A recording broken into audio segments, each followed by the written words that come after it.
আসসালামু আলাইকুম। ইভাশা আইটি ফার্মের পক্ষ থেকে আপনাদেরকে জানাই স্বাগতম। আজকে আমরা এমএস এক্সেলের পেজ লেআউট মেনুটি শেখার চেষ্টা করব ইনশাআল্লাহ।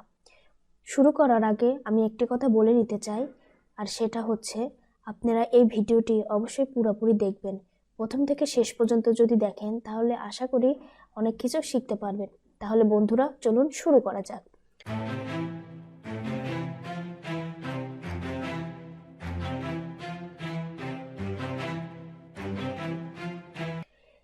পেজ লেআউটের ভিতরে প্রথম যে অপশনটি আছে সেটা হচ্ছে থিমস। চলুন দেখি থিমসে কিভাবে আমরা ব্যবহার করব। তাহলে চলুন থিমসে যদি আমরা ক্লিক করি, এই যে দেখেন এখানে কিন্তু চেঞ্জ হচ্ছে, সবকিছু কিন্তু দেখেন চেঞ্জ হচ্ছে। আপনার যেরকম ইচ্ছা আপনি এখান থেকে সিলেক্ট করে নিতে পারবেন। ফন্টের কালার সব কিছু, আবার এখান থেকেও দেখেন কালার কিন্তু এই যে চেঞ্জ হচ্ছে, এখানেও কিন্তু চেঞ্জ হবে কালারে।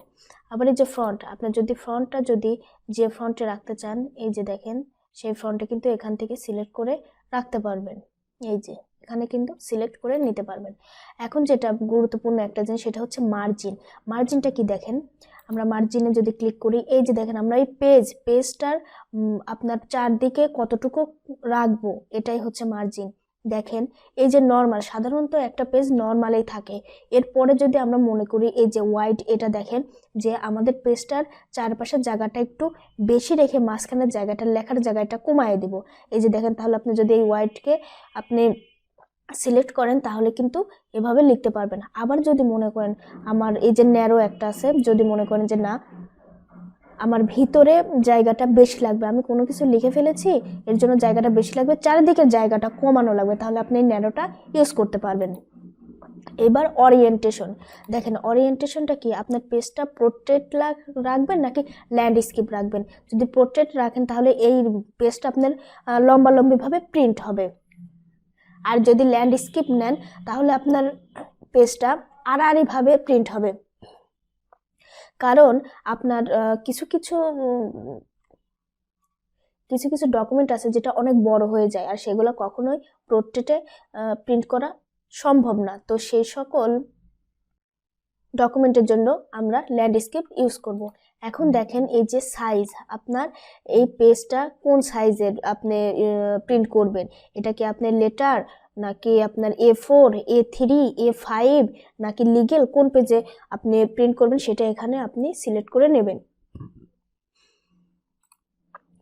এখন দেখেন পেজ ব্রেকটা হচ্ছে আপনার পেজটার মাঝখান দিয়ে একটা ব্রেক হবে। আপনি যদি এখানে কার্সর রেখে দেখেন, আমরা যদি ব্রেকে ক্লিক করি, এই যে দেখেন পেজটা কিন্তু এই যে পেজ ব্রেক হয়ে গেল। এখন আপনি এখানে কোনো কিছু এই যে লিখতে পারবেন, লিখে আবার যদি এই পেজ ব্রেকে এই যে রিসেট করে দেন তাহলে কিন্তু আবার পেজ ব্রেকটা উঠে যাবে। এখন দেখেন প্রিন্ট টাইটেলস, এটা দেখেন প্রিন্ট টাইটেলস যদি আমরা ক্লিক করি, এই যে দেখেন পেজ, এই যে আমি যেগুলো আগে বললাম পেজ সেটআপ, এই যে দেখেন পোর্ট্রেট না ল্যান্ডস্কেপ, আমার এখানে পোর্ট্রেটটাই সিলেক্ট করা আছে। আপনার ল্যান্ডস্কেপ লাগলে ল্যান্ডস্কেপ করে নেবেন। আবার এই যে দেখেন পেজের সাইজ লেটার করা আছে, আপনি এটা আপনার যে পেজে আপনি প্রিন্ট করবেন আপনি এখান থেকে এই যে করে নিতে পারবেন। আবার এই যে প্রিন্টের কোয়ালিটিটা কেমন হবে এটাও আপনি করে নিতে পারবেন। মার্জিন, এই যে আপনার পেজের সেটাটা, ওখানে তো শুধু 3টা অপশন ছিল, এখান থেকে আপনি নিজের ইচ্ছা মতো এই যে লেফট, রাইট, টপ, বটম, মানে চারপাশের পেজের সাইজটা আপনি এখান থেকে করে নেবেন। উপরে দিলে বাড়বে, নিচে দিলে কমবে, এভাবে করে আপনি এগুলা করে নিতে পারবেন। আবার এই যে দেখেন হেডার ফুটার, আপনি যদি পেজে হেডার ফুটার ইউজ করতে চান তাহলে সেটাও কি সিলেক্ট করে নিতে পারবেন। এবার দেখেন এই যে গাইডলাইন্স এবং হেডিংটা কি।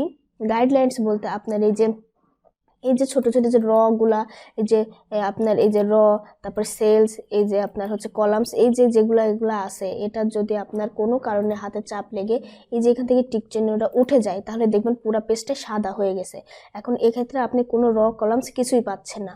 তো এরকম যদি কখনো হয়ে যায় তাহলে আপনি পেজ লেআউটে এসে যে গাইডলাইনে এখানে ভিউ ক্লিক করলে আপনি দেখেন আবার এই জিনিসগুলো কিন্তু ফিরে এসেছে, র, কলামস, সেলস এগুলা ফিরে এসেছে। ঠিক একইভাবে হেডিং এর ক্ষেত্রেও আপনি যদি এই যে ABCD এই যে হেডিংটা লেখা আছে, এইটা যদি আপনার এরকম যদি এখানে ক্লিক লেগে যদি এটা উঠে যায় তাহলে চিন্তা করার কোনোই কারণ নাই। আপনাকে যেটা করতে হবে, আবার এই যে পেজ লেআউটে ক্লিক করে আপনি যে হেডিং এখানে গিয়ে এই ভিউয়ের এখানে ক্লিক করলে আপনার এই হেডিংটা আবার আপনি চলে আসবে। তো এভাবে আপনাদের এভাবে কখনো যদি এরকম কোনো ভুল হয়ে যায় তাহলে আপনি পেজ লেআউটে এসে এই কাজটা করতে পারবেন। তো বন্ধুরা, এই ছিল মোটামুটি পেজ লেআউটের কাজ। যদি বিস্তারিত বা আরও কিছু জানতে চান তাহলে কমেন্ট বক্সে অবশ্যই আমাকে লিখে জানাবেন। আর যদি আমার ভিডিওটি ভালো লেগে থাকে তাহলে লাইক, কমেন্টস এবং শেয়ার করবেন। ভালো থাকবেন সবাই, আমার জন্য দোয়া করবেন। আসসালামু আলাইকুম।